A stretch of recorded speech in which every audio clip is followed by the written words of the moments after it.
નમસ્કાર. આજે આપણે વાત કરીશું ગુજરાત સરકારની એક ખૂબ જ સરસ યોજના વિશે. આ યોજના ખાસ કરીને એવી દીકરીઓ માટે છે જેમની પાસે માતા પિતાનો છાંયો નથી. એમના લગ્ન સમયે એક મોટો આર્થિક ટેકો આપવા માટે આ યોજના બનાવવામાં આવી છે. તો ચાલો આપણે ઊંડાણમાં જઈને સમજીએ કે આ યોજના શું છે અને એનો લાભ કઈ રીતે લઈ શકાય. જો સૌથી પહેલાં તો રકમની જ વાત કરી લઈએ. પૂરા 2 લાખ રૂપિયા. હા, બિલકુલ સાચું સાંભળ્યું.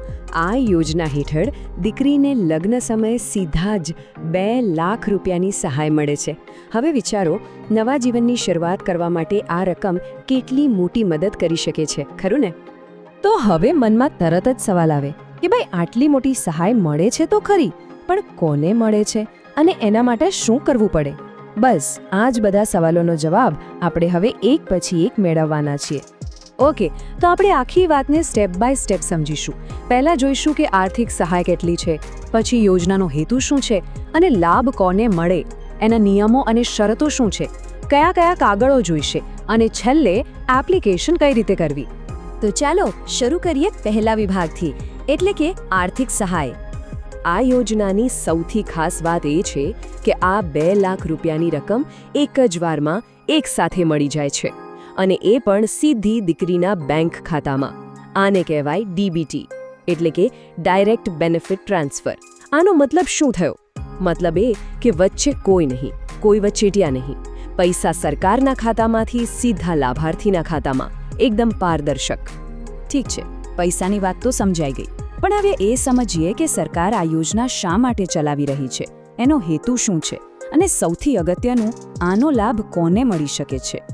સરકારનો હેતુ એકદમ સ્પષ્ટ છે. એવું નથી કે પૈસા લગ્નના ખર્ચ માટે છે. ના, હેતુ એ છે કે દીકરી જ્યારે નવા ઘરમાં પગ મૂકે ત્યારે એ પોતાના પગ પર ઊભી હોય. આ પૈસાથી એ પોતાના નવા જીવન માટે જે કંઈ જરૂરી વસ્તુઓ છે એ ખરીદી શકે. એનાથી શું થશે? એ આત્મનિર્ભર બનશે અને એક સારી, મજબૂત શરૂઆત કરી શકશે. હવે આવીએ સૌથી મહત્વના મુદ્દા પર.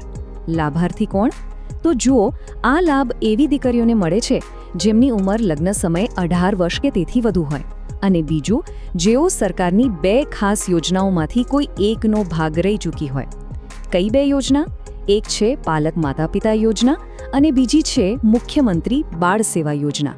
એટલે કે જે દીકરીઓ આ યોજનાઓ હેઠળ મોટી થઈ છે એમને જ આ લગ્ન સહાય મળશે. હવે કોઈ પણ સરકારી યોજના હોય એટલે નિયમો અને શરતો તો હોય જ. તો ચલો ફટાફટ એના પર પણ એક નજર નાખી લઈએ.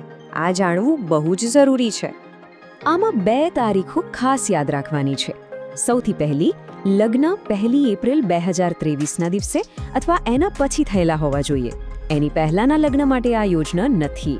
અને બીજું, જે સૌથી અગત્યનું છે, લગ્ન થઈ જાય એના 2 વર્ષની અંદર, યાદ રાખજો, 2 વર્ષની અંદર અરજી કરી દેવી પડશે. જો મોડું થયું તો લાભ નહીં મળે.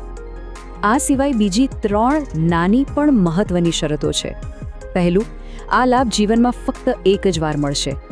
બીજું, લગ્ન સમયે દીકરીની ઉંમર 18 વર્ષ પૂરી થયેલી હોવી જોઈએ, જે કાયદાકીય રીતે પણ જરૂરી છે. અને ત્રીજું, આ યોજના ગુજરાતના કોઈ પણ ખૂણામાં રહેતા પાત્ર લાભાર્થી માટે છે, એટલે કે આખા રાજ્યમાં લાગુ છે. ચાલો, નિયમો તો સમજાઈ ગયા. હવે વાત કરીએ એકદમ પ્રેક્ટિકલ. અરજી કરવા માટે કયા કયા કાગળો, એટલે કે ડોક્યુમેન્ટ્સ ભેગા કરવા પડશે. ઓકે, તો કાગળોનું લિસ્ટ બનાવી લઈએ. ધ્યાનથી સાંભળજો. 1. દીકરીના જન્મનો પુરાવો. 2. જેની સાથે લગ્ન થયા છે એ વરરાજાના જન્મનો પુરાવો. 3. તમે પેલી પાલક માતા પિતા કે બાળ સેવા યોજનાના લાભાર્થી હતા એનો પુરાવો. 4.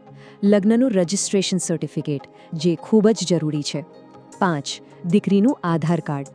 અને છેલ્લે 6 નંબર પર દીકરીના પોતાના બેંક ખાતાની વિગતો, જેના માટે કેન્સલ કરેલો ચેક કે પાસબુકની કોપી ચાલી શકે. બસ આટલા ડોક્યુમેન્ટ્સ તૈયાર રાખવાના. સરસ. તો હવે બધા ડોક્યુમેન્ટ્સ હાથમાં છે, તો હવે શું? હવે આવે છે છેલ્લો અને ફાઇનલ સ્ટેપ. અરજી ક્યાં અને કેવી રીતે કરવી. આની પ્રોસેસ એકદમ સીધી અને સરળ રાખવામાં આવી છે. ક્યાંય ઓનલાઈન ભટકવાની જરૂર નથી. ફક્ત તમારા જિલ્લાની જે સમાજ સુરક્ષા અધિકારી અથવા બાળ સુરક્ષા અધિકારીની કચેરી હોય ત્યાં જવાનું છે. ત્યાંથી તમને આ યોજનાનું અરજી ફોર્મ મળશે, અને એ પણ બિલકુલ મફત. બસ એ ફોર્મ સરખી રીતે ભરીને આપણે જે ડોક્યુમેન્ટ્સની વાત કરી એ બધા જોડીને પાછું એ જ ઓફિસમાં જમા કરાવી દેવાનું છે. બસ આટલું જ. તો આ હતી ગુજરાતની લગ્ન સહાય યોજનાની બધી જ વિગતો. પણ આ માહિતી પૂરી કરતા પહેલા એક વિચારવા જેવો સવાલ મનમાં આવે છે કે શું આવી યોજનાઓ ફક્ત 2 લાખ રૂપિયાની આર્થિક મદદ જ છે કે પછી એનાથી પણ કંઈક વધારે છે? આ યોજના એક દીકરીને એવો આત્મવિશ્વાસ નથી આપતી કે રાજ્ય એની પડખે ઊભું છે, અને આ જ આત્મવિશ્વાસ એના સશક્ત અને આત્મનિર્ભર ભવિષ્યનો પાયો નથી બનતો? જરૂર વિચારજો.